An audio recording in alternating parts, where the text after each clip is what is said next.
Ivan Matveyitch, a short story by Anton Chekhov, between 5 and 6 in the evening. A fairly well-known man of learning, we will call him simply the man of learning, is sitting in his study nervously biting his nails. "It's positively revolting," he says, continually looking at his watch. "It shows the utmost disrespect for another man's time and work. In England, such a person would not earn a farthing. He would die of hunger. You wait a minute when you do come." And feeling a craving to vent his wrath and impatience upon someone, the man of learning goes to the door leading to his wife's room and knocks. "Listen, Katya," he says in an indignant voice. "If you see Pyotr Danilych, tell him that decent people don't do such things. It's abominable. He recommends a secretary and does not know the sort of man he is recommending.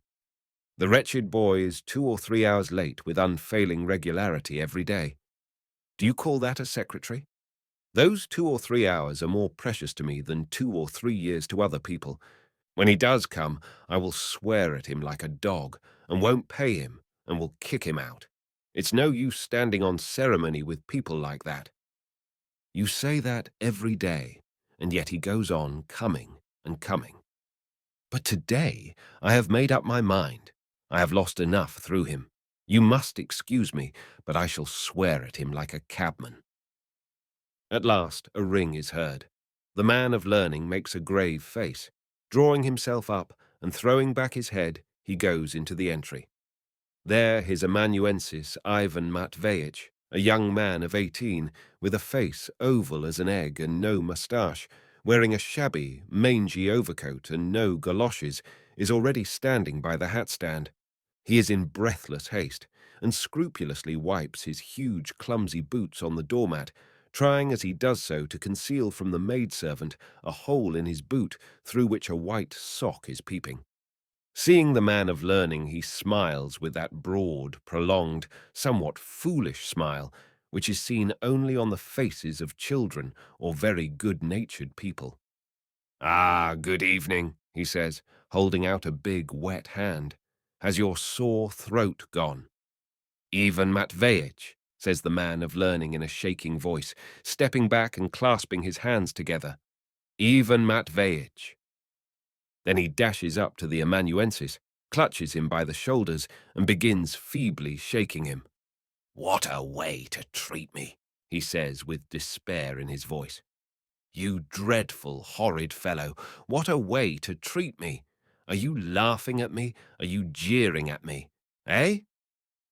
Judging from the smile which still lingered on his face, Ivan Matveyitch had expected a very different reception, and so, seeing the man of learning's countenance eloquent of indignation, his oval face grows longer than ever, and he opens his mouth in amazement. What is it?" he asks. "And you ask that?" The man of learning clasps his hands. "You know how precious time is to me, and you are so late. You are 2 hours late.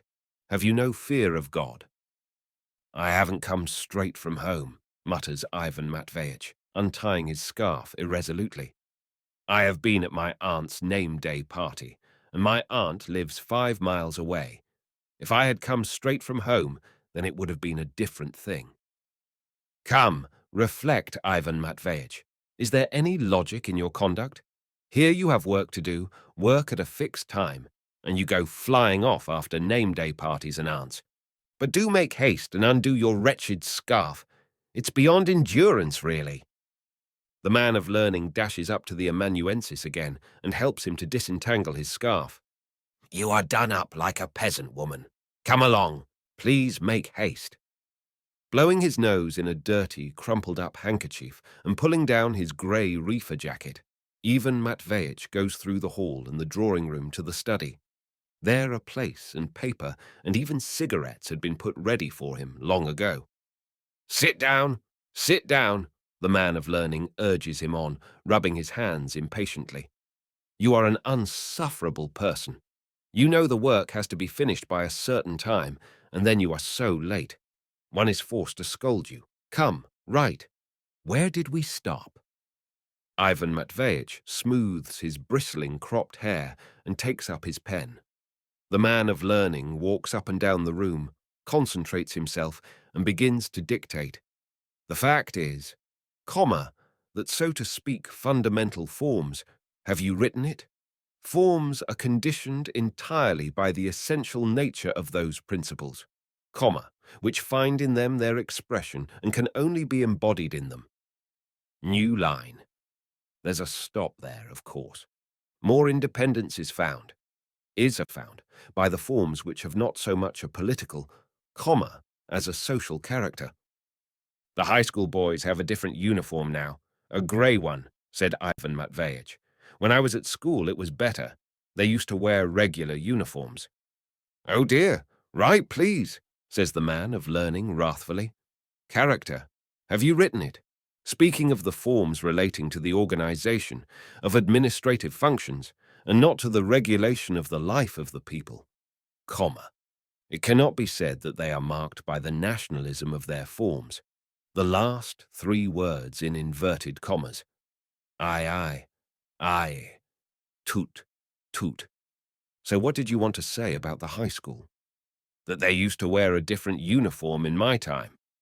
Aha, indeed. Is it long since you left the high school? But I told you that yesterday. It is 3 years since I left school. I left in the 4th class. And why did you give up high school? Asks the man of learning, looking at Ivan Matveyitch's writing. Oh, through family circumstances. Must I speak to you again, Ivan Matveyitch? When will you get over your habit of dragging out the lines? There ought not to be less than 40 letters in a line. What? Do you suppose I do it on purpose? Says Ivan Matveyitch, offended. There are more than 40 letters in some of the other lines. You count them, and if you think I don't put enough in the line, you can take something off my pay. Oh dear, that's not the point. You have no delicacy, really. At the least thing you drag in money. The great thing is to be exact, Ivan Matveyitch. To be exact is the great thing. You ought to train yourself to be exact. The maidservant brings in a tray with 2 glasses of tea on it and a basket of rusks. Ivan Matveyitch takes his glass awkwardly with both hands and at once begins drinking it. The tea is too hot. To avoid burning his mouth, Ivan Matveyitch tries to take a tiny sip. He eats 1 rusk, then a second, then a third, and looking sideways with embarrassment at the man of learning, timidly stretches after a 4th. The noise he makes in swallowing, the relish with which he smacks his lips, and the expression of hungry greed in his raised eyebrows irritate the man of learning. Make haste and finish. Time is precious. You dictate. I can drink and write at the same time. I must confess I was hungry. I should think so after your walk. Yes, and what wretched weather. In our parts there is a scent of spring by now. There are puddles everywhere. The snow is melting. You are a southerner, I suppose? From the Don region. It's quite spring with us by March. Here it is frosty. Everyone's in a fur coat. But there you can see the grass. It's dry everywhere, and one can even catch tarantulas. And what do you catch tarantulas for? Oh, to pass the time, says Ivan Matveyitch, and he sighs. It's fun catching them. You fix a bit of pitch on a thread, let it down into their hole, and begin hitting the tarantula on the back with the pitch, and the brute gets cross, catches hold of the pitch with his claws, and gets stuck. And what we used to do with them, we used to put a basinful of them together and drop a bihorka in with them. What is a bihorka? That's another spider, very much the same as a tarantula. In a fight, one of them can kill 100 tarantulas. But we must write. Where did we stop?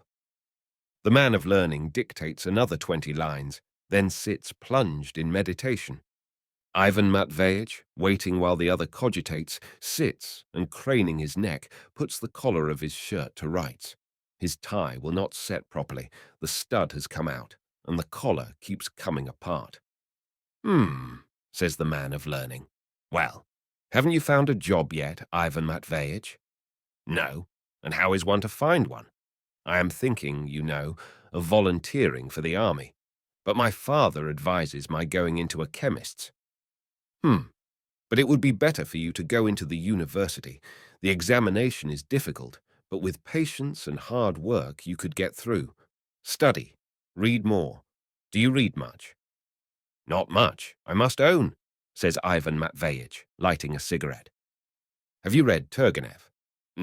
No. And Gogol? Gogol? Gogol? No, I haven't read him. Ivan Matveyitch, aren't you ashamed? Aye. You are such a nice fellow, so much that is original in you.